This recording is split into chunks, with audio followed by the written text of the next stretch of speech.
all want to make money by doing something we love. If you could turn your hobby into your job, you'd never work a day in your life, right? Welcome to Hobby Hustle, the ultimate podcast where collecting passion and business collide. Now, here's your host, Zach Nygett.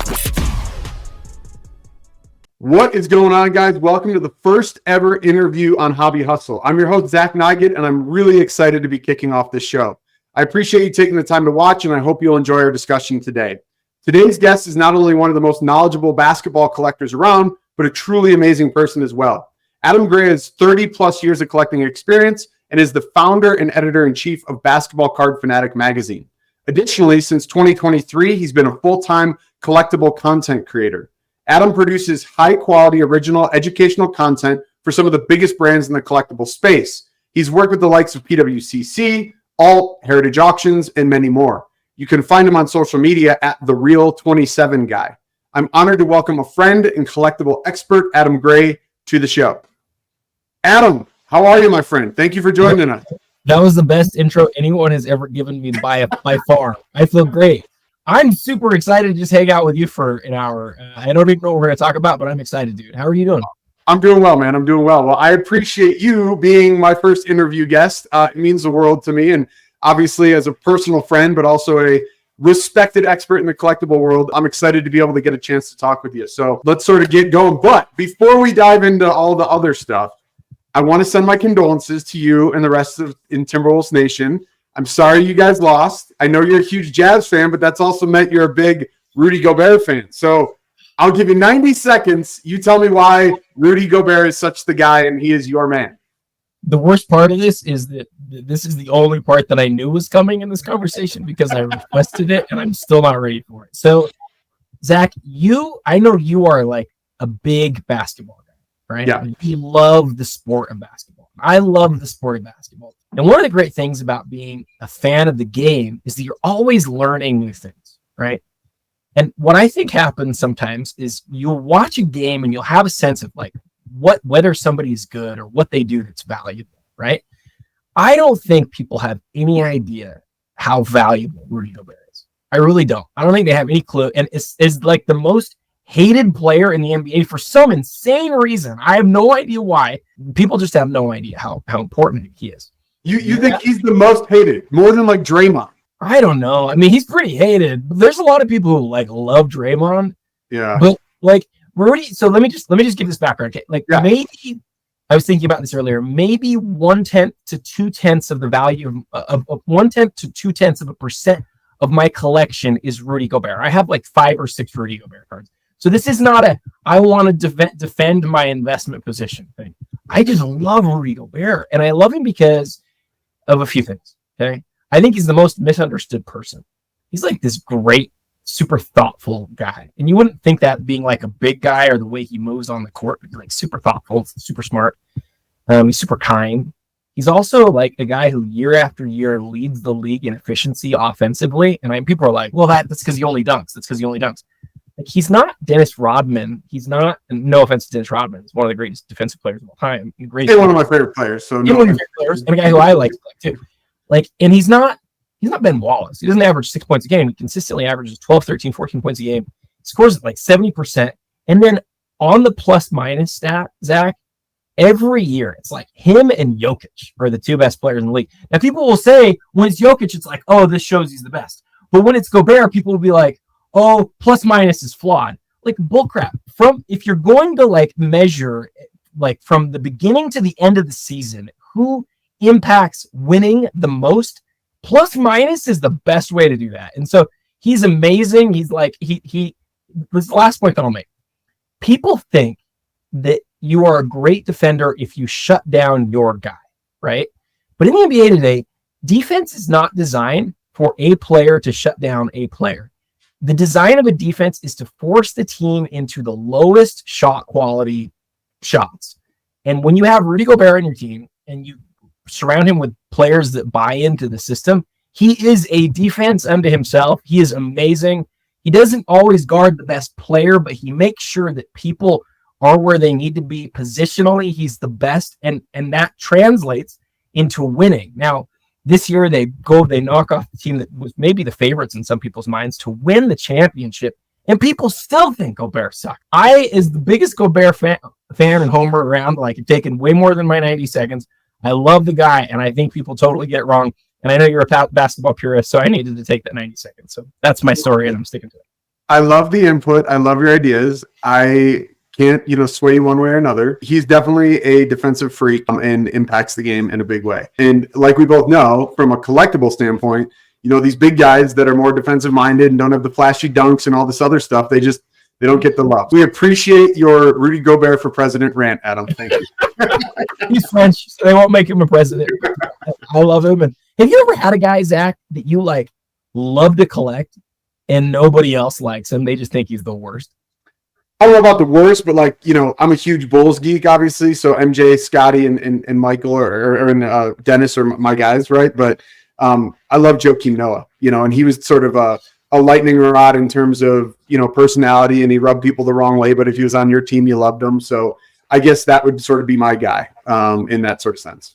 He for me was a top 2 or 3 MVP candidate one year, and is one of those guys who, like Gobert, when he's on the court, you can say whatever you want about how he had this shot that was a tornado that spun the wrong direction, whatever else.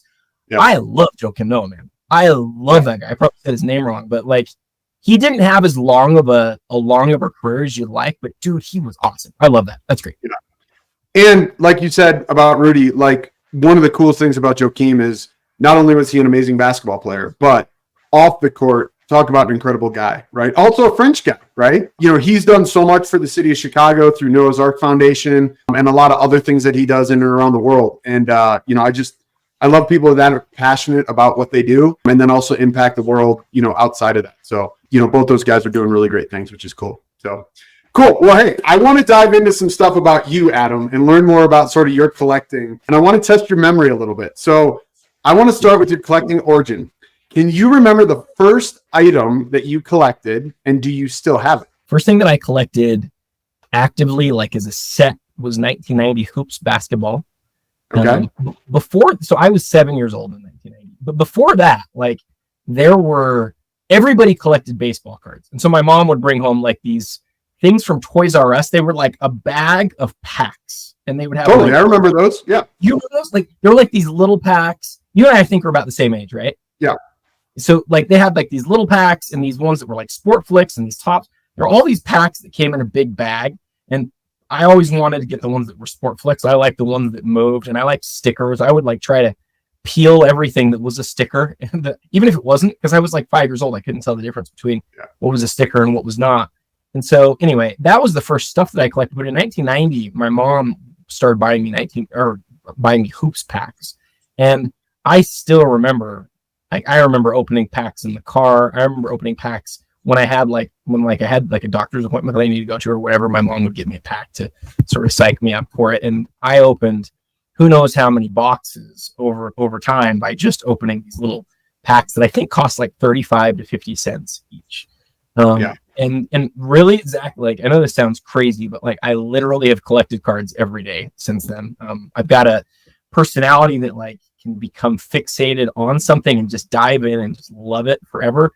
And so here we are, 34 years later, and I literally have collected.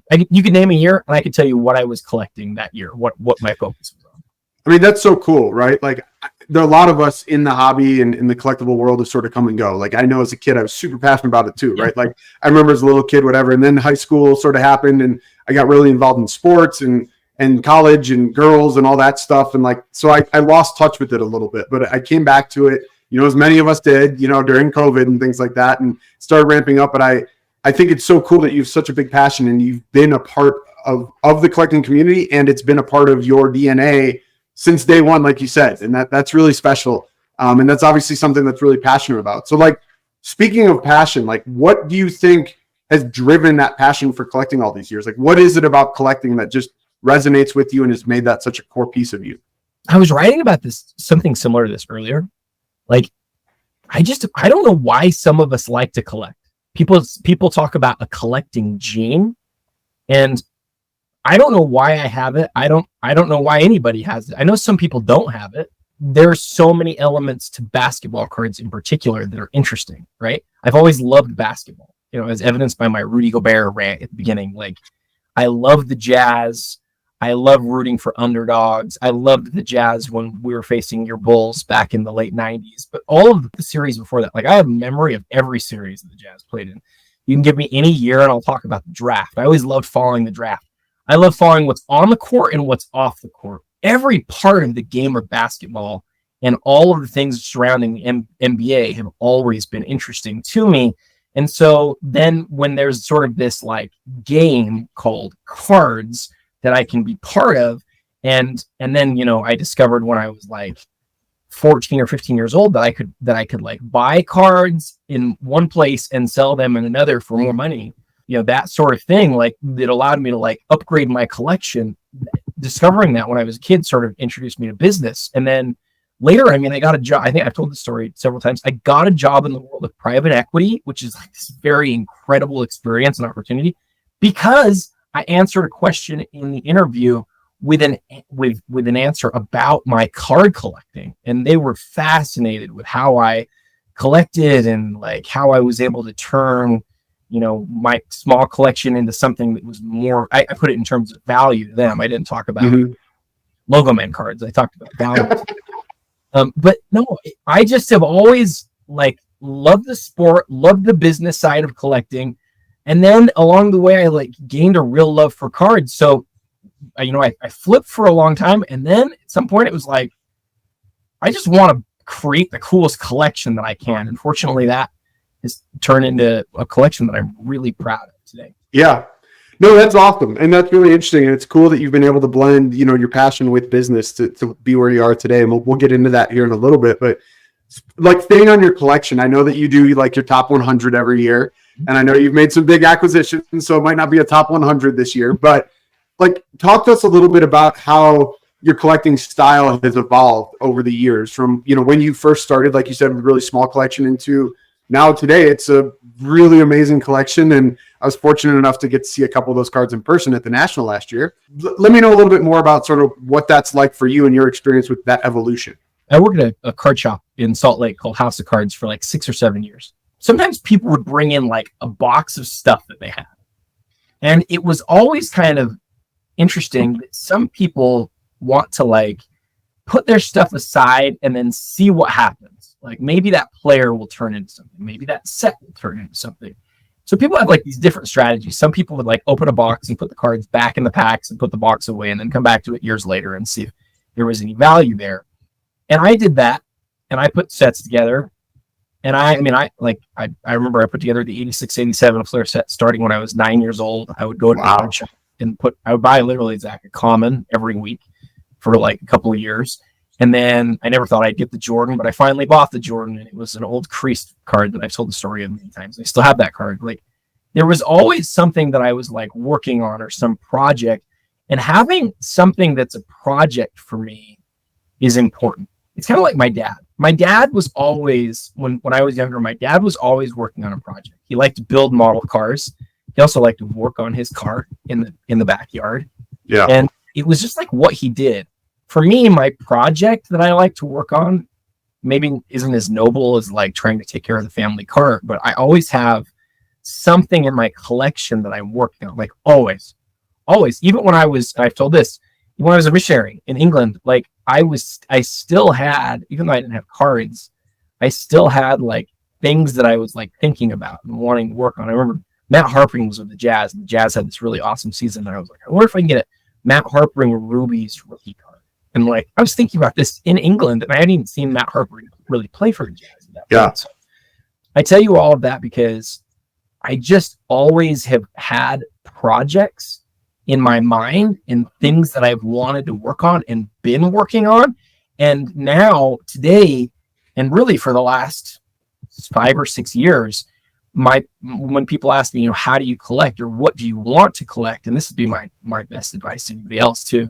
It's like, I've sort of separated myself from, here are the exact things that I want to collect. And instead now I just want to create the best basketball card collection that I can. And so if it's like, well, you are a huge Utah Jazz fan. Why don't you have like the very best Utah Jazz cards? Well, I might want some of those, but some other cards are like more important to my collection. Not that I like those guys. Michael Jordan was my least favorite player who's ever played the game. And some of my best cards are Michael Jordan, right? So, well, if you ever want to get rid of them, I'm happy to take them off your hands, Adam. I'll give them a good home. But if you were a Jazz fan in the late 90s, you would feel the same way because 100%. That just killed us. But, and this is the part that people don't understand, I wanted to create the best basketball card collection that I could. So when somebody comes to me and says, I don't understand why you would buy Michael Jordan cards. You didn't even like him. It's like, that's true. But the greatest basketball cards of all time were of Michael Jordan. So if I'm going to limit myself as a collector, I'm just going to collect the players that I like. I may not have liked Michael Jordan, but he was the best player ever. And his cards are some of the best ever. And so if I'm to create the best collection that I can, I have to collect those cards. Yeah. I love that.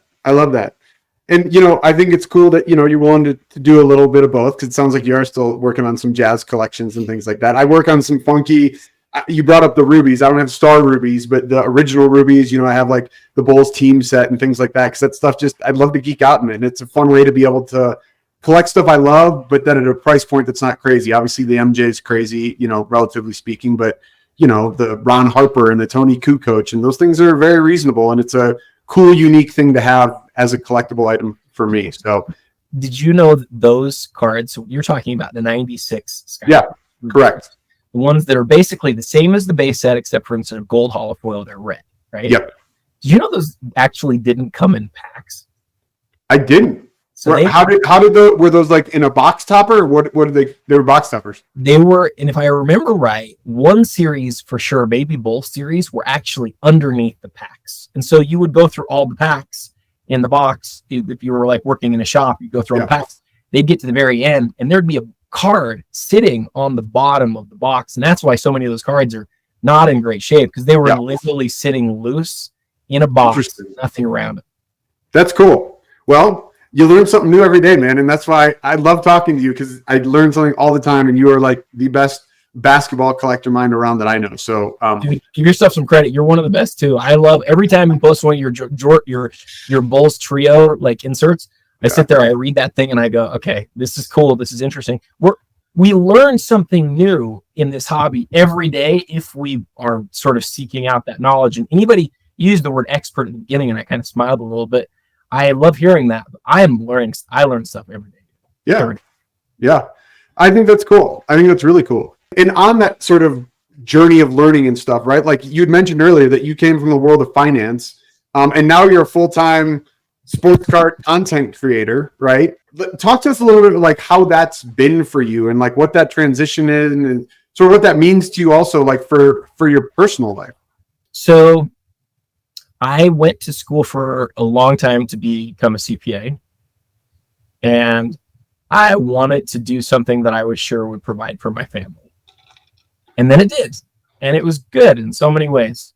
And in other ways, it wasn't good. I would get to work sometimes, and I would sit down at my computer, and it would be hard to start the process of the day. I don't know if that makes sense. Like 100% it does. I get it.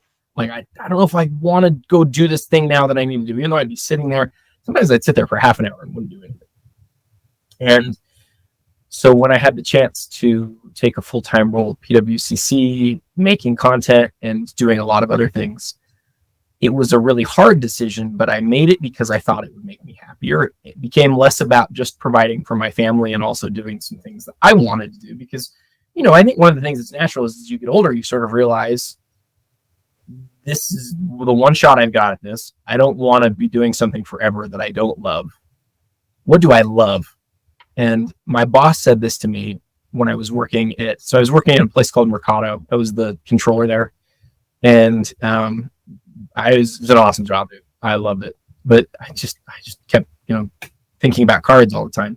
And I talked to my boss one time, and he's like, Adam, it's a really good litmus test to know like what you should do for a living based on where your brain just goes when it can go anywhere it wants to go.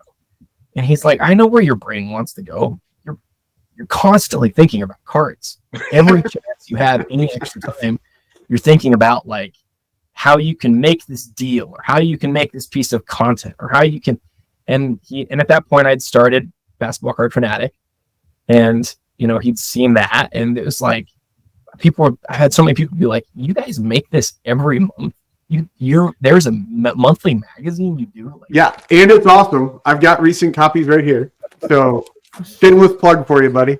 Thanks, man. So, like, I think for me, the piece of advice that I can give here to anybody, and it's so cliche, Zach, but if you have something that will support you and your family, and it is like, it's fun for you, you enjoy it more. Sometimes you have to take a little bit of a cut from a pay perspective, but like, doing what you want to do is just incredible. And I know you know this too, right? Like, so, but then, and everybody, a lot of people know a lot of things that I don't. I'm not like some like person who thinks I know everything, but that's been my experience. When I've done what I've wanted to do, it's been great. But my finance background has helped me immeasurably. Like, I'm sitting here on my right now, I have some stats tracking that I do in Excel, right? Like, I'm an Excel whiz because of my time in accounting, and not just Excel, but like data and lots of other things are definite strengths of mine. And it comes from a history of doing stuff that's not related to sports cards. So that's interesting. So you're leaning on what your business financial background was to help you in collecting. Have you sort of done the reverse? Have you had anything in the collecting world help you in your day-to-day world, maybe in finance, or obviously today's, job, what you're doing for sure impacts, but talk to me a little bit about that. Yeah. So if we go back in time, 9 years, I was sitting in an interview with the job at Mercado, two people who were there, and two managing directors. And I could tell the interview wasn't going well. It was sort of those, when you're sitting in an interview, you can feel how it's going. You sort of look, people aren't like as focused on you. You can tell that like there's like some yawns that are coming, or like, oh man, can I get out of here? And I could feel that happening. And one of the interviewers was in there. She said to me, "Tell us something that makes you different." And I sat there and I was like, well, here's my home run opportunity. I can either swing real hard and see what happens, or I can just let this go. But I know it wasn't going super well, so I was like, there's nothing really to lose here. And so I said, let me tell you about my sports card hobby. And she sort of was like, all right, that's weird. But I was like, let me tell you about it. So last year, and I told her like what I had done in the previous year, right? I moved into my house a few years before that point, and I was still in the process of building my collection. And I talked to her about how I'd gotten out of one asset class, one player, as it were, and gotten into some other stuff. And then I sort of went backwards, and I said, when I bought my house, I started with $1,000 in cash and $1,000 in the inventory, and I segregated it from everything else that I like made from my normal job. And this is what I've sort of been able to build it into. And I talked about like understanding the market and understanding how people think and understanding how negotiations work. And I just like walked down this whole path.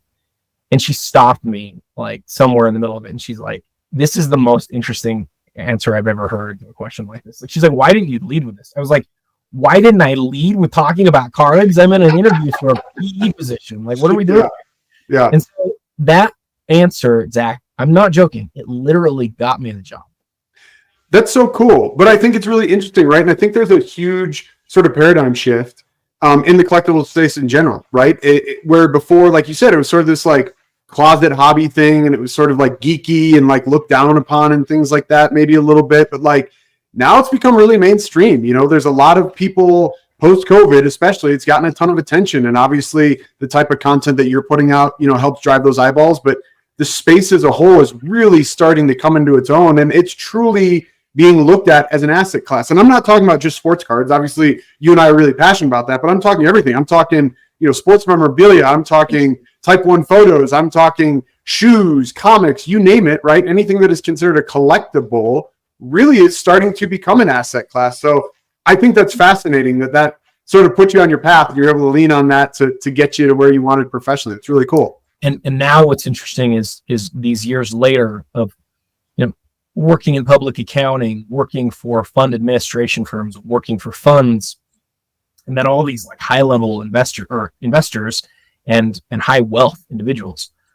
I've told this story before too. I absolutely today, if I wanted to, 100% could raise a 10 to $20 million card or collectible fund without any problems. I don't want some of the things that would come along with that. I don't. Yeah. I don't want to deal with those things, but that's because people are interested in what this store of value provides. It is completely like uncorrelated to the market. And people want, like, investors aren't listening to this podcast, right?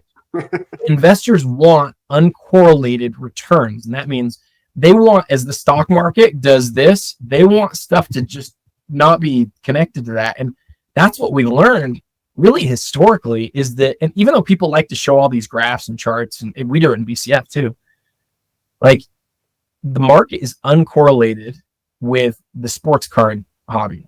It is. It's totally. And so, and then you combine that with, and this is the real magic, you combine that with the love of sport and how sport has taken such a key role, and collectibles have taken such a key role in our culture. I mean, you look at a show like Pawn Stars, right? Yeah. People love Pawn Stars. They love it. Watch TikTok, see how many views it gets. Look at like what the most popular shows are out there. It's always pretty high on the list. People love it because of how much they love collecting. And yeah, I think my whole background has sort of given me an understanding on how that works. And that understanding has helped me to understand business in a way that I didn't really maybe appreciate. I mean, I didn't know when I was like 10 years old and I was trying to figure out how to put together a set. I didn't know that would end up helping me, but it has in a lot of ways. That's awesome. That's really cool. I mean, obviously you've been really successful along the way, right? Like, you've had a lot of great wins, and I'm a big believer in everything happens for a reason. Whatever those reasons are, we might not understand them at the time, but on top of all the success, there's got to be a couple things here and there that haven't gone so well. So can you talk to us a little bit about maybe like a big challenge that you faced and how you overcame that, through this collecting business journey that you've been on? Yeah. I could take this in a lot of different ways. However you see fit, buddy. So just over a year ago, I got laid off. Right. Yeah. When I was working in private equity, I had this really secure job, and it was good, and it paid the bills. And I made this big jump to go work in cards full time, and it lasted less than a year. And then PWCC had a large layoff, and I was part of that. That was, for me, one of the hardest moments of my life, but that's not true. It wasn't, because the year before it had been so good, and I learned so much, and I had so much joy in that year. We did great work, by the way. I don't think anybody would tell you that I got laid off because I didn't do a great job. The stuff you were producing for them from a content perspective was amazing. From the top 100 to the auction previews and stuff, you did top quality work, man. So it definitely wasn't that. Thank you for that. I promise you I wasn't pandering, but I'm grateful to hear that, because you always want to hear it. You always want to hear you're totally. Like, I knew I was doing a good job, and then I got laid off, and it was like, okay, well, what do I do now? And I had so many people. I had recruiters from the world of finance that were coming back, like, hey, are you interested in getting back in? Because there's always this demand for sort of what I was doing. I had just had no desire to do that, though, and so I said to myself, what do I want to do? And took the moment and said, okay, like, what do we do? My wife and I got together, and we tried to figure out, okay, like, how do we make ends meet? And what changes do we need to make in our families' lives? And we're honestly still working on those things. But that moment of adversity allowed me to sort of double down on me creating content. And the last year has been, as you talked about at the beginning of the show, the last year has been amazing. Like, I work with some of the best companies in our hobby, and I get to work with a lot of them, and create things for them that allow people to find out about the items that are up for sale. I had somebody tell me literally this week, hey, I'm so glad I got this item. It was something that they won on a Leland's auction, and said, I would have had no idea if you wouldn't have done your reels. I don't typically go look at Leland's auctions very much. They don't sell a lot of the sort of stuff that I'm after, but you made this reel, and I wouldn't have known about this item had you not done the reel. And so thank you. I get those notes all the time. I get awesome. way more notes that are like, hey, I didn't know this stuff that you talked about. This is great information. And so the content is become more about like educating myself and everybody who's watching it sort of understand like why the collectible matters, rather than like salesy. It's all about like, this is a thing that is up for auction. Let's talk about why it matters. And I'm rambling a little bit here, but I would just say like, I love doing that. I love that I get to sort of just talk about the importance, the significance, and tell the stories, because although I haven't been totally organized in our thoughts today, you get to, when you make a quick reel, 60 seconds long or 90 seconds or 30 seconds, whatever, you really have to organize your thoughts around like what makes this thing matter and what's the story on this that people need to hear. And I know I don't nail every one of them, but dude, I love it, Zach. I think you come pretty close to nailing all of them, Adam, because I mean, it blows my mind, man. Obviously, I'm a passionate collector, and I know a decent amount, but I'm for sure not an expert. But time and time again, watching your reels, finding those tidbits, learning those cool little, interesting facts about these collectibles, it's really amazing. And like you said, for people to reach out to you, like, that's so rewarding. And I think that really goes back to the like truly following your passion, right? No matter what it seems like in the moment, while that's confusing and things, it will get you to where you want to be eventually. And I think it's really cool that it sort of come full circle for you. That's awesome. You're kind to say that. I appreciate it. The other thing that I'd say here, it's kind of unrelated, but I think it's a really interesting learning. It's good whenever you can share something that's an interesting learning, I think you should. So people will always say like, how do you know all the things that you know? And the real secret here is like, I don't know a lot of the stuff when I go into a reel, right? Totally. Yeah. I'll look at a card and I'll say, okay, what's the story here? Like why? And really what I'm asking, and this is honestly a lot of secret sauce right here for me. And it might not sound like it, but it really is. What I'm really asking is like, why does somebody who collects that thing love that thing? And if I can learn something about it that makes me understand where the collector comes from, then I can tell that story. And that's really the key, right? And so you talk about anything in the whole world, like any card, any collectible, and say, okay, what makes that important? What makes it interesting? Like, what is the story behind it? And then even if I don't collect that thing, I still like can get into the mind of the collector and go, all right, I get it. I know what the story is here. And then my job is to tell that. And if I can do that in a way that makes people, and this, let me actually interrupt myself. A few times as I've done this, I've gone, oh crap, I need to buy this thing. And that's really interesting. There's one in particular that's coming up right now that I know I have to do a reel on that I absolutely want to buy. And so I'm going to make the very best reel that I can. Hopefully let everybody know why it's so cool. And then I'm going to try to win the thing, which is totally, I know, like a conflict of interest, right? It is. Well, as long as you're doing a good job promoting it, it's not a conflict of interest. Well, you've got to be really intellectually honest to do that. And I've had people call me out and say, I don't think you're. Like, what's funny is this. Okay, so let me ask you this. So I had a card that I did a reel on, and somebody came back and they said, hey, you shouldn't be doing that reel. You have a card that's similar to that one. Mm. And my response is, okay, now wait a second. Like, I'm still going to be bidding on it. I actually want this thing. So which direction are you going to go here? Are you telling me that I shouldn't do the reel because if I do the reel, then it will inflate the value of what I currently have? Or are you going to say you have to do the reel even though you want to buy the thing? Like, basically, I'm stuck in a position where no matter what I do, somebody's going to look at me and say, hey, I think you're bad. I think you're doing something wrong here. And I can't help that.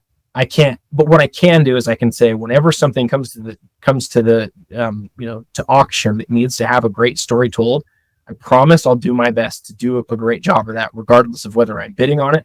And then the reality is, who knows if it influences how people bid or not? That's not the goal. The goal isn't to get people to bid. The goal is to teach people why the thing matters, and then to let them sort of make their decisions on it. Yeah, I think that's super valid, man. And I can vouch for you. You and I have gotten to know each other over the past few years, and you are one of the most amazing people in the hobby, but with huge integrity. So I would never question, you know, you and I've had conversations privately about, you know, some people's intentions and what they're trying to do, but I don't ever question that. And I don't think it comes across as that. And I think, as you said, it's way more about the storytelling and education piece, which I find fascinating. So for whatever that does for your peace of mind, that never comes across as something that you're trying to manipulate a market for your own benefit. Thanks, Zach. Yeah, man. So like, let's just talk about long-term real quick. Obviously, you know, like you said, you've overcome some bumps in the road that's led you to this current path with what you're doing with content creation. You know, you've been in the business world, in finance, you know about projecting and things like that. What sort of long-term goals do you have for yourself right now? And how do you sort of plan to meet those? I don't have any master plan. Okay, fair enough. I just want to keep working in the hobby. I just love the hobby. I've tried to find my niche. I feel like I have a really cool spot right now, and I hope it doesn't change, but it will change. Yeah. And as it changes, you know, I will continue to look for opportunities to make our hobby better. I will try to bring the sort of family friendly, like kind knowledge, like accepting, like I want people I want dads who have sons, basically. I want everybody, right? But like I want dads who have sons to feel like our hobby is a good place to be. And daughters, right? Like I know you have daughters too. I have daughters. I try to give my daughter like cool collectible things that I think she'd be into, but I think to your point, like our hobby traditionally had been a bunch of like old grumpy guys sitting around, right? And as we've seen over the past few years through shows, through social media, through all that, like it's starting to explode. We're seeing more and more women involved. We're seeing more and more minorities. So I think part of that though is not only reaching those people who are our ages or a little younger, but also that young generation, right? Like that's the future for the hobby and the collectible space. Like if we don't make sure that they are into it, like who knows what the future is? No, you're exactly right. Yes. Like I don't mean to tell you no, but I'm just pointing that out. So no, I think yesterday the newest issue of BCF got here. Yeah. And I went and I showed it to my daughters, and my second daughter, so my third child, my second daughter, she's 8. Her name's Mary. Mary saw it and she like her eyes got real big because it was the first time that a female has been on the cover of BCF. And I know it's so cool. Let me hold that up so you can. Did you get yours yesterday too? I think the day before. It came early, which is awesome. But I was taken aback. It doesn't surprise me that you picked this card and Caitlin to be on here because of what she's doing. But I literally had that same thought, like, wow, this is the first time a woman's been on this magazine, which is really cool. And it's a little thing. It's not like I'd love to act like BCF is like going out to 100,000 people, right? There's fewer than 500 subscribers to the print magazine. Sure. But like she looked at it, her eyes got real big, right? And she's like, oh, Dad, I didn't know you ever put girls on the front of the magazine. And I was like, Mary, like this is the first time we've done it, but she's such a big story that we really needed to. Like she's doing things right now that nobody's ever done. Yep. So everything you just said is right. But I say I want it to be a family friendly place because, you know, when I go on social media, the language that I see and the focus on money and the focus on there's a lot of things out there that, gosh, I want people to continue to hobby how they hobby, but there's a lot of stuff that's like just not appropriate, and it doesn't actually make anybody better. It makes it worse. And so I am who I am. I can't change that. But whenever I see content that's not that just in, I don't want to say anything negative, but when I watch content and I see something that makes me go, gosh, I'm glad my son's not watching this or my daughters aren't watching that.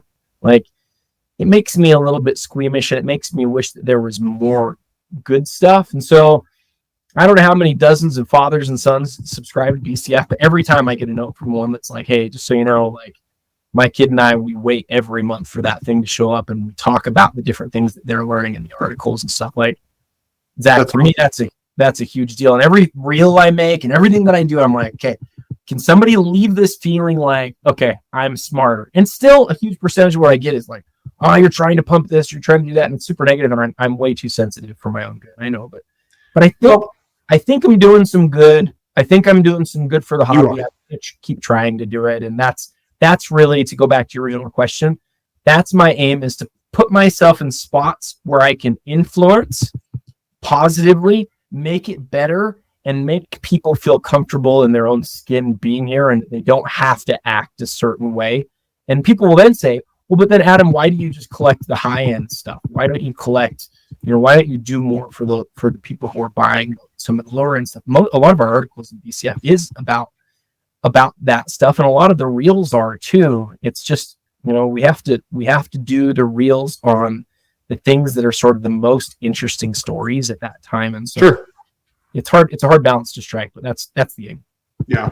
Well, I think you're doing an awesome job. I want to be respectful of your time. I appreciate making time to talk to us. So I know we're getting close to having to let you go, but I want to make sure, not that you haven't given us a ton of great nuggets, but that the audience sort of leaves with some valuable insight or a tip, right? So I know you're a big believer in education, obviously through what you do, and that's part of the collector journey, right? So what piece of advice, if you give one piece of advice to an inspiring collector or entrepreneur, sort of what would you leave them with? I was on a show a few years ago and was asked that question, and I said, buy what you like. And then I felt like a lot of people started saying that afterwards. I'm not sure if I was the first person to say that, Mm-hmm. but that sort of thing, that always comes to me, because there's so many people who want to influence you to buy what they have.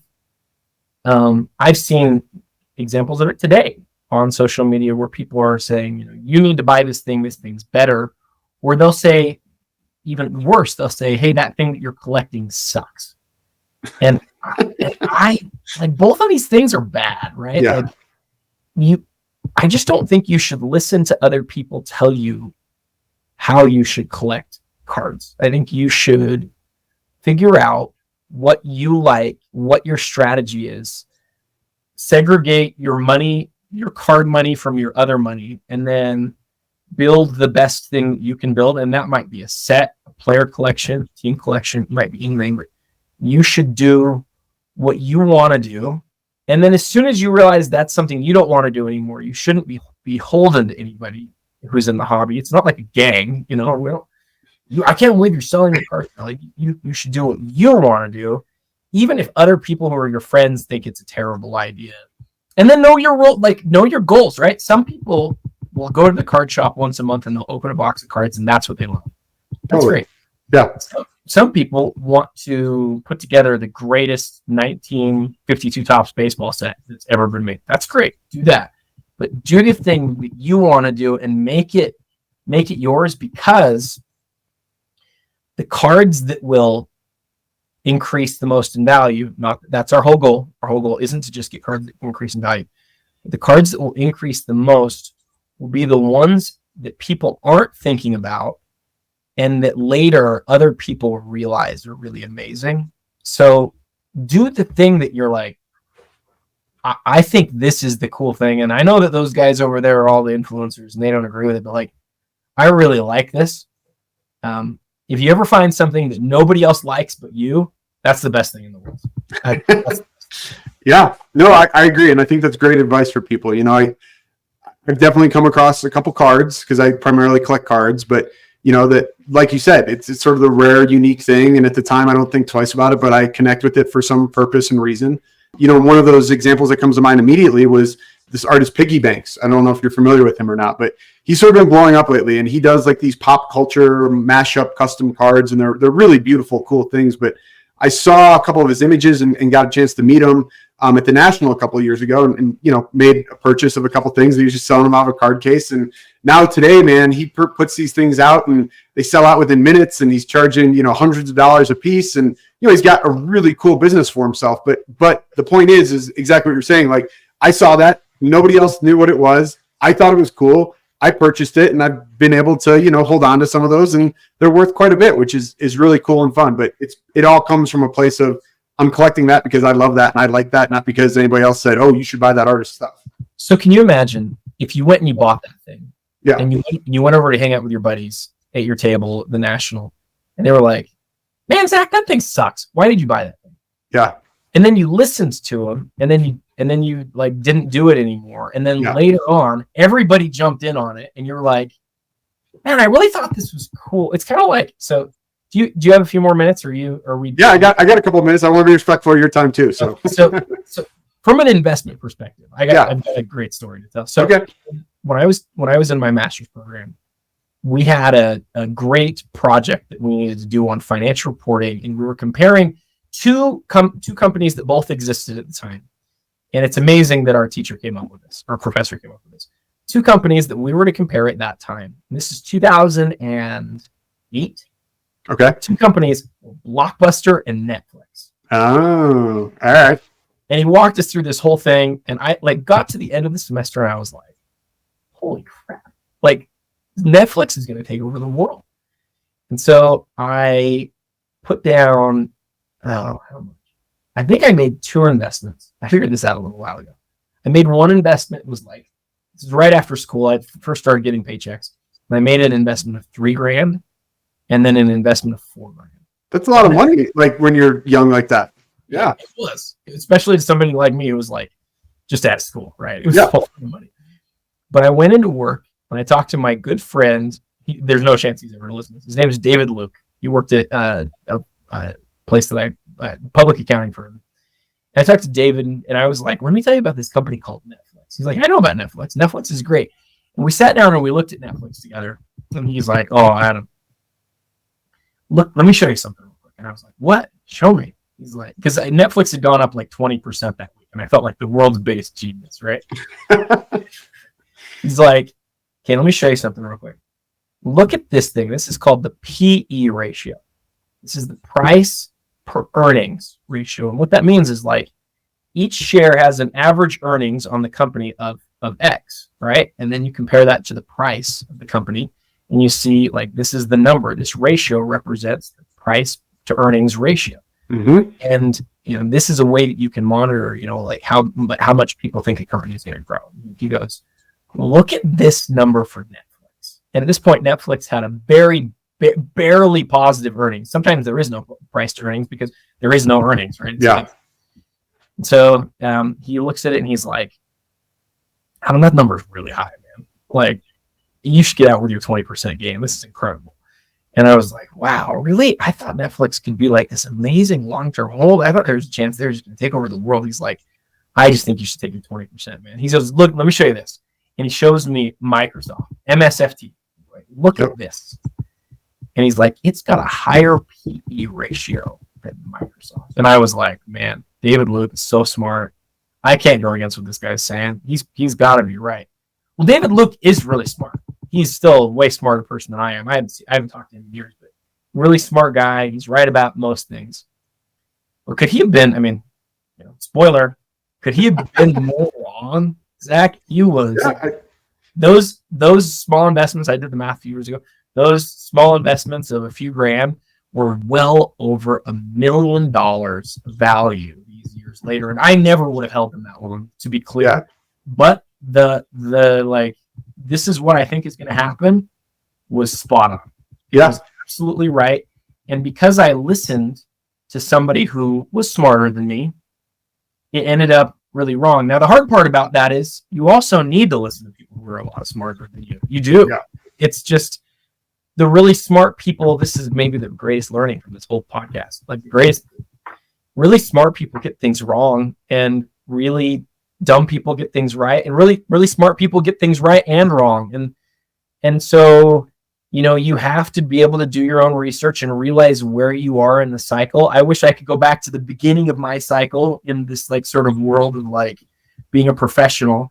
And I wish I could go back and take that $5,000 or $6,000 or $7,000, whatever it was, and just leave it there and make $1 million, $2 million, whatever it was. But I let somebody talk me out of it. And in this world of cards, if you have really strong feelings about something and you're smart and you've done all the diligence that you need to do, man, don't let people talk you out of that. Once you feel that way, if you really do feel that way, it doesn't mean you don't listen to other people, but as soon as some like wise older person says, well, you don't know anything, like, and they don't say those words, but they sort of imply it, like they might be wrong. completely. And so maybe that's my best piece of advice. I don't know. I think it's great. I mean, there's a lot to be said about following your gut, but that was an awesome story. And I wish for your, purposes that you had held on to those, but I get it, man. I get it. Hindsight's always 2020. I literally was just talking to my son about that. I'm like, do you understand what that means? He's like, no. And I'm like, you can always look backwards and have perfect vision, right? Because it's easy to know what happened, but you've got to have that gut feeling, that passion, that foresight that like, hey, you thought that would take over the world. And I don't know if they've taken over the world, but they've done pretty darn well for themselves. That's for sure with Netflix. That's awesome. That's awesome. Well, hey, before I let you go, I would like you to do a shameless plug. Would you like to let our audience know where they can find you online and maybe where they could find Basketball Card Fanatic? Yeah, if you don't follow me on socials, I'm at the Real 27 Guy. If you want to listen to another podcast that's not nearly as good as Zach's, you can check out the Basketball Card Podcast. And if you would like to check out Basketball Card Fanatic magazine, I love BCF. It's I love it. It's 4 years and it's almost 4 years old now. Thank you for putting up the link there. bcfmag.com. It is all about collecting and passion, and it's $10 a month, and you'll get a real print copy sent to your home that's super high quality. Totally. You'll spend an hour with it and you'll go, dang, that was really cool. I learned a lot and had a lot of fun reading it. And then you have something to keep at the end. And hey, there's less than 500 of them in existence. So who knows?